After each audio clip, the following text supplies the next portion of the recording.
அண்மை செய்தியை பார்க்கிறோம். தமிழ்நாடு ஆளுநர் RN ரவிக்கு எதிராக உச்சநீதிமன்றத்தில் தமிழ்நாடு அரசு மனு தாக்கல் செய்திருக்கிறது.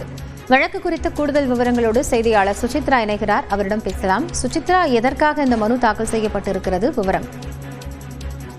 தமிழ்நாடு உடற்கல்வியல் மற்றும் விளையாட்டு பல்கலைக்கழக சட்டத்திருத்த மசோதாவை குடியரசுத் தலைவருக்கு அனுப்பி வைத்த ஆளுநருடைய அந்த ஒரு நடவடிக்கையை எதிர்ப்பு தெரிவித்து தற்போது தமிழ்நாடு அரசு சார்பாக தமிழ்நாடு ஆளுநர் RN ரவிக்கு எதிராக இந்த ஒரு மனுவை தமிழ்நாடு அரசாங்கம் உச்சநீதிமன்றத்தில் தாக்கல் செய்யப்பட்டுள்ளது. குறிப்பாக கடந்த ஏப்ரல் மாதம் இந்த உடற்கல்வியல் மற்றும் விளையாட்டு பல்கலைக்கழகத்துடைய சட்டத்திருத்த மசோதாவானது சட்டப்பேரவையில் நிறைவேற்றப்பட்டு அதிகாரப்பூர்வமாக ஆளுநருடைய ஒப்புதலுக்காக அனுப்பி வைக்கப்பட்ட நிலையில் 3 மாதங்களுக்கு பிறகு அந்த மசோதாவை அவர் முடிவெடுக்காமல் குடியரசுத் தலைவருடைய பரிந்துரைக்காக அனுப்பி வைக்கப்பட்டுள்ளதாகவும் அதன் ஒரு உரிய காலகட்டத்தில் ஆளுநர் இது போன்ற தொடர்ச்சியாக மசோதாக்கள் மீதான ஒரு நடவடிக்கையை மேற்கொள்வதற்கு காலதாமதம் செய்து வருகிறார் என்ற ஒரு குற்றச்சாட்டை முன்வைத்து இந்த ஒரு வழக்கை தமிழ்நாடு அரசாங்கம் தாக்கல் செய்யப்பட்டுள்ளது.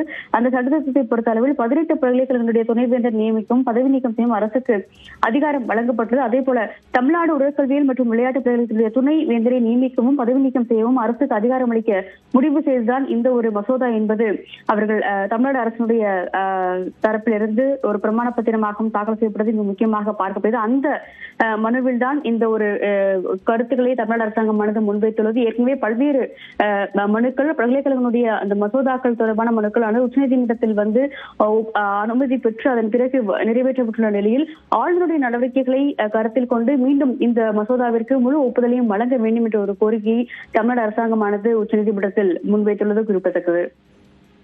நன்றி சுசித்ரா, அது குறித்த விவரங்களுக்காக.